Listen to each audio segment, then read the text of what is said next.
Alhamdulillahi rabbil alamin. Sallallahu alayhi wa sallam siratal mustaqim. Sallallahu alayhi wa sallam. Allahumma salli ala Muhammad wa sallim. Allahumma salli ala Muhammad wa sallim. Allahumma salli ala Muhammad wa sallim. Wala hawla wala quwwata illa billahi aliyul azim. Amin. Ẹlẹ́ẹ̀kejì nínú ẹ̀kọ́ tí adọ́bẹ̀ fi ṣe ra wa láǹfààní látọ̀dọ̀ Ànábì wa Muhammad, kò sí ohun tẹ́mi fẹ́ kọ́ ẹnu ayé wọn. Ẹ̀kọ́ àwọn ẹni tá a lè jọ máa kọ́ra wa rè táyé mi àti ẹ lè fi ní ìtumọ̀. Ìwọ tó ń gbọ́ ni kò má ṣì gbọ́. Ìwọ tó ń gbọ́ ni kò farabalẹ̀ kò gbọ́ yé. Kánjúkánjú kò ń rèrè jẹ́ láyé. Ilé ayé tá à ń lo ìyá ọ̀pọ̀lọpọ̀ ẹ̀dá ń lé Ọlọ́run ṣògo ọ́fíìsì sùúrù lérè lẹ̀. Ẹni lé Ọlọ́run ṣògo nígbà tó bá kan ogun tí ò yẹ kó kàn, àwa máa padà wá sùúrù lérè. Nínú àdìsí tí mo mú wá yẹn sìn, fún rẹ lòmíì ló lọ tọ̀hún bọ́ ohun tí ò yẹ kó tọ̀hún bọ̀ tó wá solution sí. Ẹ̀rí báwọn àtòmárí solution àtò òní rí solution náà tó o bá ní sùúrù náà ọ̀nà àbáyọ ní wá. Òun ló wá mú mi rántí ọ̀rọ̀ Ànábì wa Muhammad kan tí mo tún fẹ́ fi ṣàǹfààní fúnra wa lálẹ́. Kí lọ́rọ̀ Ànábì wa Muhammad? Ànábì ní miftahul jannat as-salat wa miftahus salat at-tuhur. Ànábì ló sọ bẹ́ẹ̀. Ìkẹ́ Ọlọ́run àtọ́láre kó lọ bá Ànábì wa Muhammad siratal mustaqim sallallahu alayhi wa sallam. Ànábì ní miftahul jannat, kọ́kọ́rọ́ téèyàn kọ̀ọ̀kan nu yóò fi wà àlùjánnà. Kọ́kọ́rọ́ àlùjánnà tí ẹ rí yẹn, kọ́kọ́rọ́ tí wọkùnrin yóò fi wà àlùjánnà, kọ́kọ́rọ́ tí obìnrin yóò fi wà àlùjánnà. Pàtàkì jùlọ ẹ̀yin mùsùlùmí lọ́kùnrin àti lóbìnrin lọ́mọdé lágbà, kọ́kọ́rọ́ tẹ́ fi rí yọ́nú Ọlọ́run ọba, tẹ́ fi rí fọkànbalẹ̀ Ọlọ́run ọba, tẹ́ fi rí àṣeyọrí Ọlọ́run ọba, tẹ́ fi rí ojú rere Ọlọ́run ọba pàdé, tọ́lọ́run fi fi aṣọ àánú rẹ̀ bo èmi àti ẹ lára. Ó gbogbo tó ń gbọ́ mi lálẹ́ ò gbọ́ mi yé. Miftahul jannat, kọ́kọ́rọ́ tá a fi pàdé ojú rere Ọlọ́run níjọ́ tó ò ní lérò àtijọ́ tó lérò.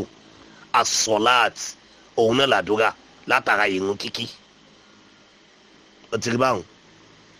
Gbogbo wọ́n tó bá kí ń kírun lọ ṣiṣẹ́ lé lórí kó máa kírun. Ó túmọ̀ sí pé ìrun tí ẹ rí yẹn kọ́kọ́rọ́ ńlá kan ní látọ̀dọ̀ Ọlọ́run ọba tí máa ń mú ẹ̀dá wà lójọ́ tó bá ń kírun fìwà tó dáa kún, tó bá wùwà tó dáa fìrun kún. Àwa lọ tójú bọ lọ́dọ̀ àwọn onímọ̀, lọ́dọ̀ àwọn ọlọ́gbọ́n, lọ́dọ̀ àwọn onílàákàyè. Ó tún wá tẹ̀síwájú ní as-salat lugatan. Kí là ń pè ní ìrun gan lédè lọ́dọ̀ àwọn kan? Bóyá lọ́dọ̀ àwọn Amẹ́ríkà ni, Saudi ni, India ni, gbogbo àwọn lọ́dọ̀ àwọn elédè ni, lọ́dọ̀ àwọn àrọ̀bíyà ni. So kí là ń pè ní as-salat lugatan? Ọwọ́ ipa as-salat lugatan àdúrà o. Ẹ rí i pé ìrun táǹkì ní àdúrà náà ni. Òkà suratul Fatiha àdúrà ni.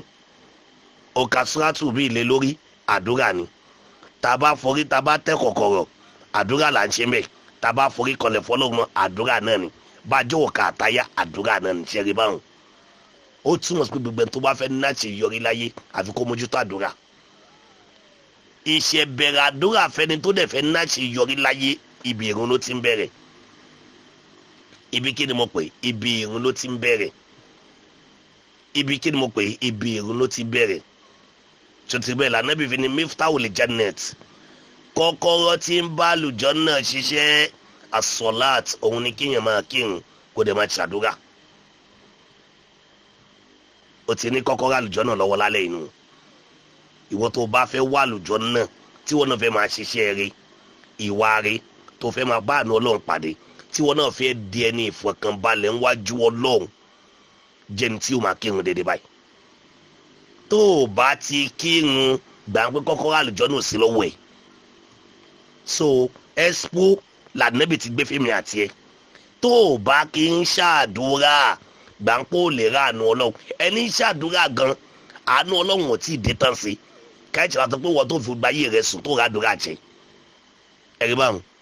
Gbogbo ẹni tó bá wá ń da fún la o ṣàdúrà ó ń da fún ẹ òun rí lóògì jẹ dákun múra o kó bá jẹ pé ohun tó fẹ́ jẹ lọ́sàn àtàlẹ́ lọ́lọ́run kó wá fún ẹ tán yẹn o ọlọ́mọ ajá rí dààmú ká tó mọ lọ́hùn ẹ̀rí báwọn. ilé ayé tá a jọ wà yìí ilé ayé tó gbẹlẹgẹ ni ayé tó gbàùn kẹ́dà mọ ohun tó ń ṣe nu ayé la wà yìí wà anabi ni miftahul jannat kọ́kọ́rọ́ àṣeyọrí rẹ nu ayé tó fi bá ojú rere ọlọ́run pàdé asọ́láàtì òun náà ni kò máa kírun látara àdúrà ṣíṣe tó bá kírun tán jókòó àdúrà kò bí ọlọ́run lé lórí yànnà fílà lóru ṣàdúrà tí wàá gbà anábì wàá dùn anábì ni pé wà miftahul sọ́láàtì anábì ni wà miftahul sọ́láàtì ó wàá rí kọ́kọ́rọ́